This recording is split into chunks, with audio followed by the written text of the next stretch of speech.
क्या है कि सूरजपाल अम्मू जो कि प्रदेश प्रवक्ता थे बीजेपी के, और बात करें हम करनी सेना की राष्ट्रीय अध्यक्ष हैं, उसके इस्तीफा दे दिया है बीजेपी के पदों से।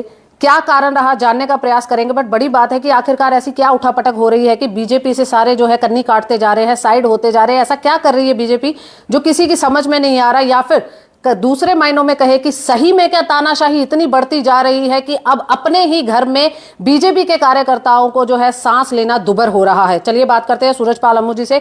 बहुत बहुत स्वागत है सर आपका। जी धन्यवाद। सर बात करें कि आपने कहा कि क्षत्रिय समाज के लिए कुछ नहीं कर रहे, जो बच्चे हैं उनके ऊपर एफआईआर काटी गई है, बहन बेटियों के ऊपर जो है कड़वे बोल बोले गए हैं, अभद्र भाषा का व्यवहार किया गया है, सिर्फ इसीलिए जो है सूरजपाल अम्मू ने इस्तीफा दिया है, या फिर अनिल विज का प्रेम था उसके लिए इस्तीफा दिया है?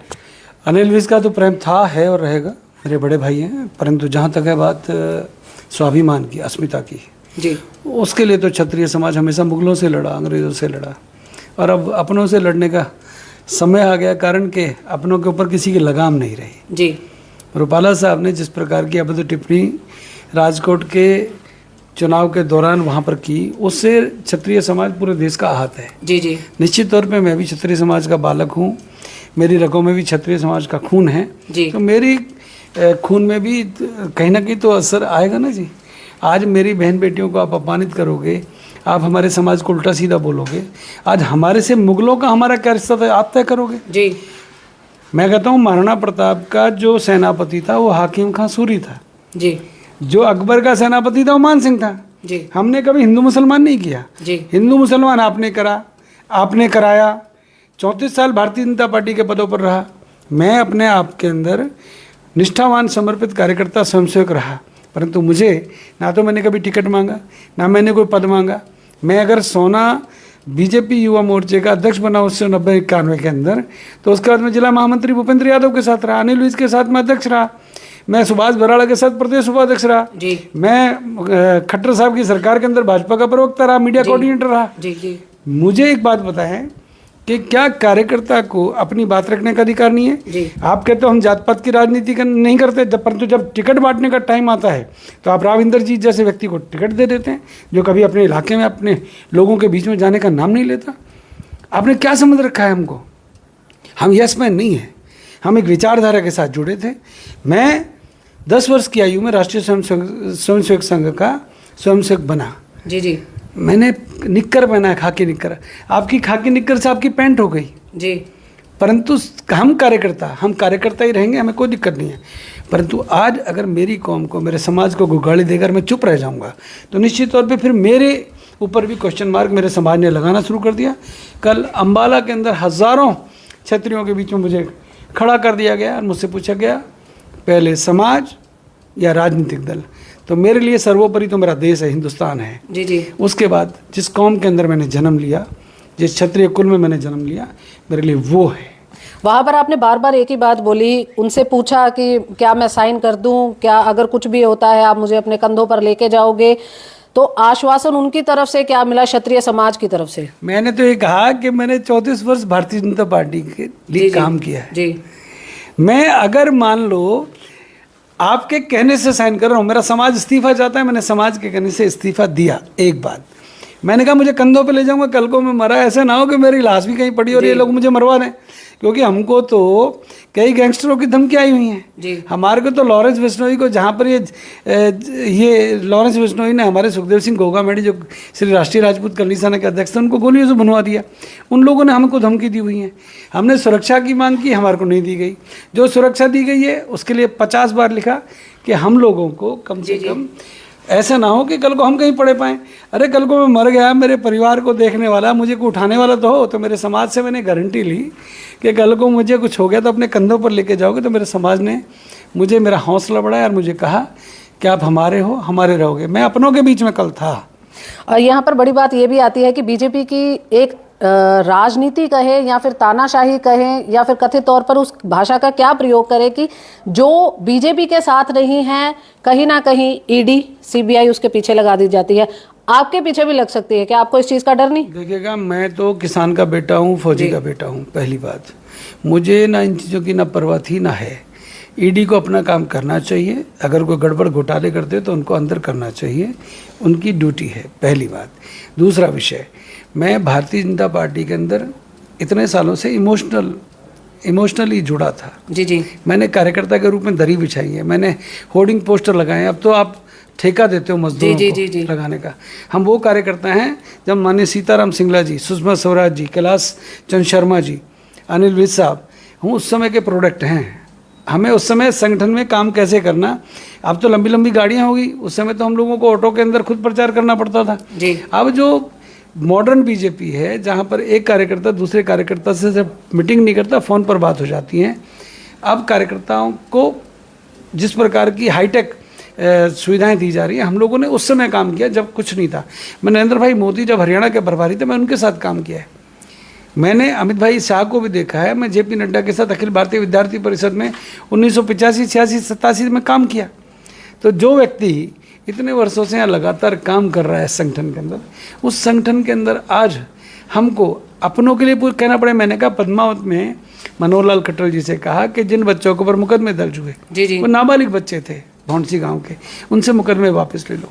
कैथल के अंदर आपने सैकड़ों बच्चों को अंदर कर दिया, मुकदमे दर्ज करा दिए, बच्चे कई महीने। कलायत के अंदर पूर्व नगर परिषद के चेयरमैन हैं, उनको धरने पर बैठना पड़ा, वहाँ के लड़कों के ऊपर लाठीचार्ज की गई। जी जी। एक मिहिर बोझ गुजर चौक का एक मसला था। हमने उनको ये कहा कि कम से कम दोनों पक्षों को बिठा के हमारा फैसला कराओ, हम नहीं चाहते कि कोई जातीय व्यवस्था बिगड़े। जी। परंतु वहाँ पर भी मनोहर लाल खट्टर जी ने राजनीति की। आज मनोहर लाल खट्टर जी की स्थिति यह है कि वो जातियों को बांटकर राजनीति करना चाहते हैं। अब क्या होगा साहब? करनाल के अंदर क्या लाखों राजपूत नहीं है क्या? क्या अम्बाला के अंदर, सिरसा के अंदर राजपूत नहीं है क्या?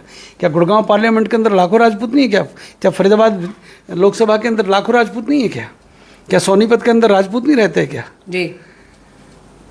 आपने बहुत सुंदर श्री राम जी का मंदिर बना रखा है यहाँ पर, और यहाँ पर अगर हम बात करें, आपने अभी कुछ समय पहले है जो बातचीत करने के दौरान ये बोला कि राम ट्रस्ट में, जो राम मंदिर ट्रस्ट बना है, उसमें कोई भी क्षत्रिय का नाम नहीं है, क्या कहेंगे? राम हमारे पूर्वज थे जी। मैं राजा हरिश्चंद्र की बात करूं, मैं महाराज की बात करूं, मैं श्री दशरथ जी की बात करूं और उनके पुत्र राम जी की बात करूं, हम उनके वंशज हैं, हम लव और कुश की औलाद हैं। जी जी। जिस लव ने लाहौर बसाया, हम उनके बच्चे हैं। आज राम मंदिर ट्रस्ट आपने बनाई, राम मंदिर बनाया, बहुत अच्छा बनाया, धन्यवाद जी। किसने बनाया? हिंदुओं की ठेकेदारी लेने वालों ने। क्या उस ट्रस्ट के अंदर किसी एक क्षत्रिय समाज के व्यक्ति को आपने लिया? क्या किसी ट्रस्ट में लेने वाले? हमारे पूर्वजों के नाम का मंदिर बना रहे हैं। क्या मेरी कौम के अंदर जब बाबरी ढांचे को तोड़ा गया, क्या उसके अंदर एक भी क्षत्रिय समाज का व्यक्ति नहीं था? अरे आप किनसे उस ढांचे को तोड़वा गए भाई? उसको तोड़ने वाले भी हमारे लोग थे, क्षत्रिय समाज के, और आज उन्हीं को आपने दरकिनार कर दिया। मतलब तोड़वाया आपसे और नाम अपना ले लिया। मैं कहता हूँ इन लोगों का तो कुछ लोगों का काम है। मैं राष्ट्रीय स्वयंसेवक संघ में, मैंने बताया आपको, मैं जानता हूँ, मैं उनका सम्मान करता हूँ, वो राष्ट्रीय संगठन है। परंतु मुझे लगता है अब ये लोग 15 सेकंड में तो ओबीसी को निपटाने की बात कर रहे हैं, नवनीत राणा। अब ये 15-15 सेकंड में सबको निपटा देंगे। हम तो छोटे से लोग हैं। अब हमारे बाप दादा तो सांसद रहे हैं, हम तो किसान और फौजी के बेटे हैं। ये अब धमकी दे देकर लोगों को डरा रहे हैं। मेवात के अंदर मुसलमान गरीब नहीं है क्या? अब मुसलमानों को आरक्षण नहीं मिलेगा, परंतु ईडब्ल्यूएस के अंदर जो त्रुटियां हैं उसके अंदर पठान कौम है। ईडब्ल्यूएस की जो इकोनॉमिक वीकर सेक्शन को जो आपने 10% आरक्षण दिया, उस आरक्षण के अंदर बनिया भी आता है, ब्राह्मण भी आता है, जो सच में गरीब है, उसको आप दे रहे हो। हमने सिर्फ ये कहा, करनी सेना ने, कि आप इसको ईडब्ल्यूएस के अंदर जो त्रुटियां उनको दूर करो। गुजरात के अंदर त्रुटि दूर हो गई, राजस्थान के अंदर त्रुटि दूर हो गई, हरियाणा के अंदर, उत्तर प्रदेश के अंदर और राज्यों में क्यों नहीं हुई? यहाँ इसे कहते हैं पक्षपात। ये अब वोटों का समय कुछ भी कह देंगे, परंतु सच्चाई ये है कि गरीब की कोई जाति नहीं होती। गरीब मुसलमान भी हो सकता है, गरीब हिंदू भी हो सकता है, गरीब बनिया ब्राह्मण भी हो सकता है, सिख भी हो सकता है, जैन भी हो सकता है। परंतु यहाँ पर क्या है कि पहले इनको बांटो, फिर इनके साथ दुर्व्यवहार करो।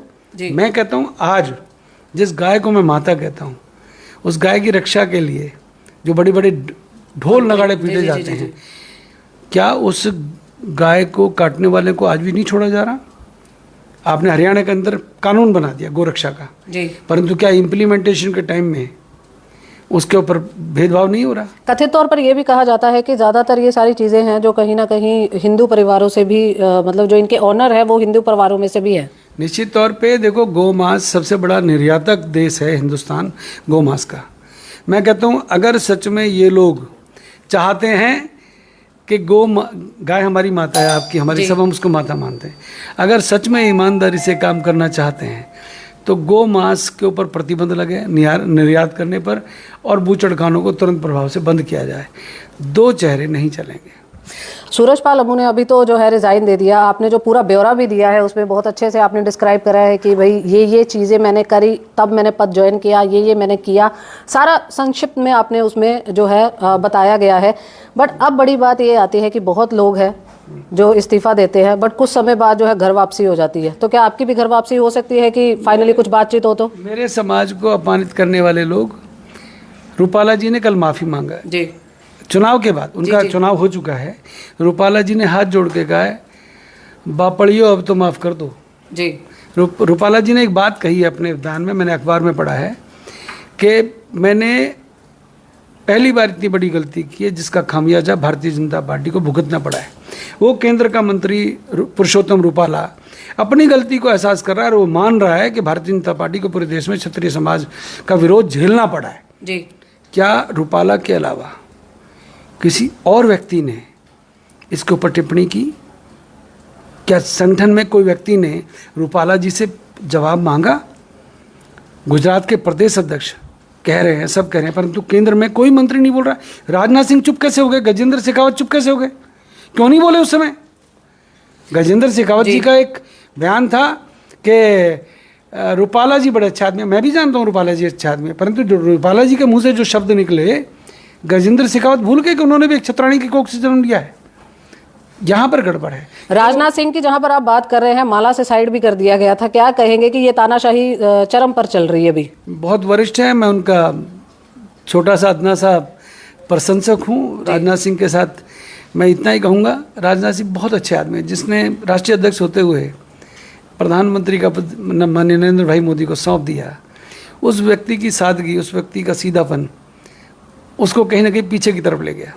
तो मुझे लगता है कि राजनाथ जी बहुत सिंपल सादगी वाले व्यक्ति हैं, भाजपा के अनुशासित कार्यकर्ता हैं, परंतु हम जैसे नलायक लोग, हम जो गलत चीज़ों को बर्दाश्त नहीं करते, हमारी जैसी हिम्मत हर एक किसी में नहीं है।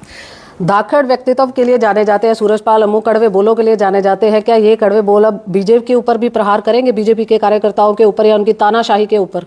ओवैसी को 15 सेकंड में निपटाने वालों को एक जवाब दे रहा हूँ मैं जी। हिंदुस्तान के अंदर 15 करोड़ से अधिक रहने वाले मुसलमानों को धमकी देना या ओवैसी के नाम से डराना, ये भी गैरकानूनी बात है। चुनाव आयोग को नवनीत राणा के खिलाफ टिप्पणी जो की है उन्होंने और जो कर रहे हैं जी, उनके खिलाफ कार्रवाई करनी चाहिए। नवनीत राणा कोई इतना बड़ा चेहरा नहीं है कि आप कुछ भी बोलोगे। अगर ओवैसी के भाई ने गलती की है तो नवनीत राणा भी वही गलती करेगी। जी जी, आप कुछ भी बोलोगे, ऐसे कैसे भाई? ये गलत है। नवनीत राणा को अरेस्ट करना चाहिए। बहुत जल्द ही क्या सूरजपाल अमू भी जो है अलग अलग जगह पर अपने कैंडिडेट स्थापित करने का प्रयास करेंगे, क्योंकि टीम जो है लगातार बढ़ती जा रही है करनी सेना की? प्रमुख पदाधिकारियों की आज शाम को बैठक है जी, राष्ट्रीय स्तर के पदाधिकारियों की। निश्चित तौर पे हम लोग बैठ के कोई अच्छा निर्णय शाम को लेने वाले हैं। बहुत बहुत धन्यवाद अमू जी हमारे साथ बात करने के लिए। ये थे हमारे साथ सूरजपाल अमू जी, जिन्होंने बातचीत की कि आखिरकार क्यों पद से इस्तीफा दिया और क्या कुछ उनके दिमाग में चल रहा है। आप सभी से अनुरोध है इस वीडियो को ज़्यादा से ज़्यादा शेयर करें और